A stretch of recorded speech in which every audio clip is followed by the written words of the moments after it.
হিন্দু ধর্মগ্রন্থ অনুসারে পরম পিতা ব্রহ্মাদেব সৃষ্টি রচনার পর কালখণ্ডকে অর্থাৎ সময়কে 4টি যুগে ভাগ করেছিলেন। এগুলি সত্যযুগ, ত্রেতা যুগ, দ্বাপর যুগ আর কলিযুগের নামে চিহ্নিত করা হয়। হিন্দু পুরাণ অনুসারে এই কালখণ্ডের শুরু সত্যযুগ দ্বারা হয়েছিল, আর যেটা কলিযুগে এসে সমাপ্ত হয়ে যায়। কলিযুগের সমাপ্তির পর আবারও সত্যযুগের সূচনা হয়, আর এই চক্র সৃষ্টি রচনার সময় থেকে নিরন্তর চলে আসছে। এখন আমরা যে কালখণ্ডে বেঁচে আছি, এটি কালখণ্ড পরিবর্তনের 23তম চক্র। এবার আপনারা এটা ভাবছেন যে এই 4 যুগে এমন কি আলাদা হয় যার জন্য ব্রহ্মাদেব এই কালখণ্ডকে 4টি যুগে ভাগ করে দিয়েছিলেন। এই প্রশ্নের উত্তর পাবো হিন্দু ধর্মের লিঙ্গ পুরাণে। এই পুরাণে 4টি যুগের অসমানতাগুলিকে বিস্তারিত বর্ণনা করা হয়েছে, আর এটাও বলা হয়েছে যে যুগের পরিবর্তনের সাথে সাথে কিভাবে মানুষের ব্যবহারেও পরিবর্তন আসে। সর্বপ্রথম জানব সত্যযুগের সম্বন্ধে। লিঙ্গ পুরাণ অনুসারে সৃষ্টি রচনার পর ব্রহ্মাদেব যখন সময়কে অর্থাৎ কালখণ্ডকে 4টি যুগে ভাগ করে দিলেন, তখন সবথেকে প্রথম খণ্ডের নাম সত্যযুগ রাখলেন। এর পরের কালখণ্ডের নাম ত্রেতা, তারপর দ্বাপর এবং অন্তিম কালখণ্ডের নাম কলিযুগ রাখা হলো। প্রথম কালখণ্ড অর্থাৎ সত্যযুগে সকল মানুষের একই ধর্ম হবে, আর সেই ধর্ম হলো স্বার্থত্যাগ। অর্থাৎ সত্যযুগের মানুষেরা কেউই স্বার্থপর হবে না, সবাই একে অপরের সাহায্য করত। ওই যুগে কোনো মানুষের কোনো রকমের শরীর খারাপ থাকতো না।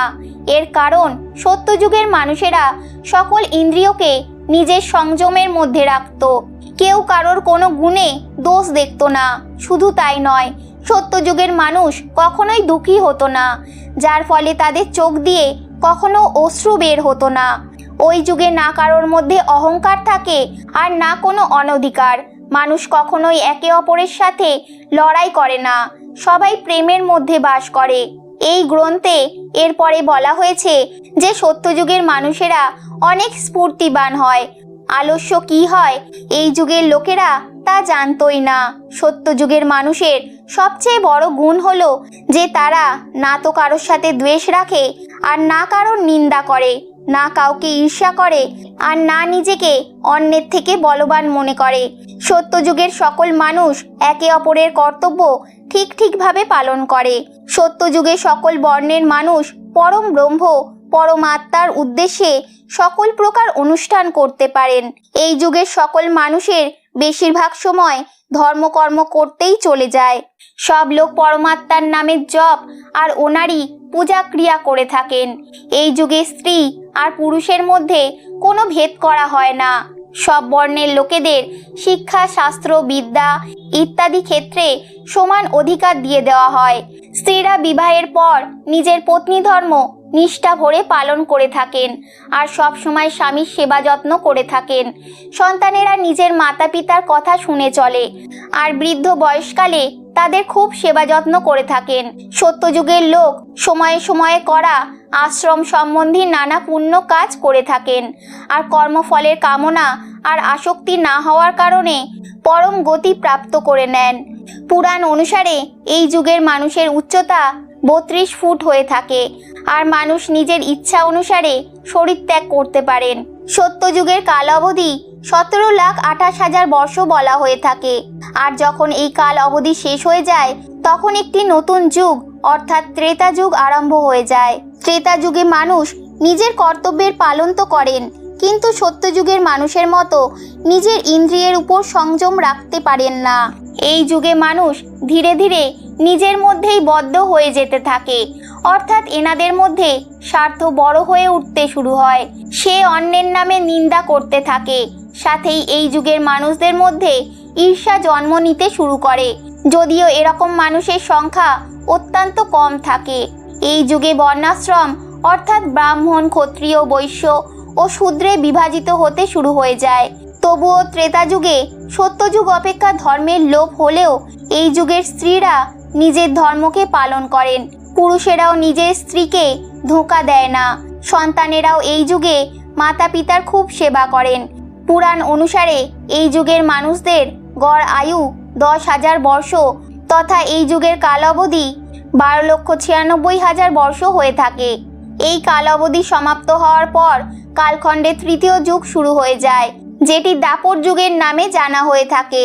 লিঙ্গ পুরাণ অনুসারে দাপর যুগে মানুষ নিজের কর্তব্য থেকে দূরে সরতে থাকেন, অর্থাৎ সে স্বার্থপর হতে শুরু করে। এই যুগে ভৌতিক সুখের পূর্তি করার জন্য মানুষ অনেক ধরনের অধর্ম করে থাকেন আর ধর্মকে ত্যাগ করে থাকেন। আর যেভাবে যেভাবে এই যুগ এগোতে থাকে ঠিক সেভাবেই মানুষ কাম, ক্রোধ, লোভ, ঈর্ষার মতো দুর্গুণে গ্রসিত হতে থাকেন। এই যুগে মানুষের পরিচিতি কর্ম থেকে নয়, বরং জন্ম থেকে হয়ে থাকে। অর্থাৎ এই যুগে ব্রাহ্মণের পুত্র ব্রাহ্মণ, ক্ষত্রিয়ের পুত্র ক্ষত্রিয়, বৈশ্যের সন্তান বৈশ্য আর শূদ্রের সন্তানকে শূদ্রই বলা হয়ে থাকে। সত্য যুগের মতো এই যুগে শূদ্রকে বেদ পড়ার স্বাধীনতা দেওয়া হয় না, আর না ক্ষত্রিয়দের মতো তীর চালানোর অধিকার দেওয়া হয়। অর্থাৎ দাপর যুগে পুরোপুরিভাবে সংসার জাতিভেদ প্রথায় বিভক্ত হয়ে যায়। দাপর যুগের মানুষেরা স্ত্রীদের নিজের সম্পত্তি ভেবে নেয়। এই যুগের মানুষেরা নিজের ইন্দ্রিয়ের উপর সংযম রাখতে পারে না, যার ফলে সংসারে অনেক ধরনের অধর্ম হতে থাকে। মহিলাদের সম্মানের সাথে খেলা করা হয়, আর সন্তানও নিজের মা বাবার আজ্ঞা পালন করে না। আর এই সব কারণের জন্যই মহাভারতের মতো মহাযুদ্ধ হয়েছিল। লিঙ্গ পুরাণ অনুসারে যদি দুর্যোধনের সম্পত্তির লোভ না থাকতো, তাহলে সে নিজের ভাইদের প্রতি ঈর্ষা করত না, এক স্ত্রীকে ভরা সভার মাঝখানে অপমান করত না। অর্থাৎ এইসব না হলে হয়তো এই যুদ্ধ হতোই না। তবে যাই হোক, পুরাণ অনুসারে এই যুগের মানুষদের গড় আয়ু 1000 বর্ষ হয়ে থাকে, আর এই যুগের কাল অবধি 8,64,000 বর্ষ হয়ে থাকে।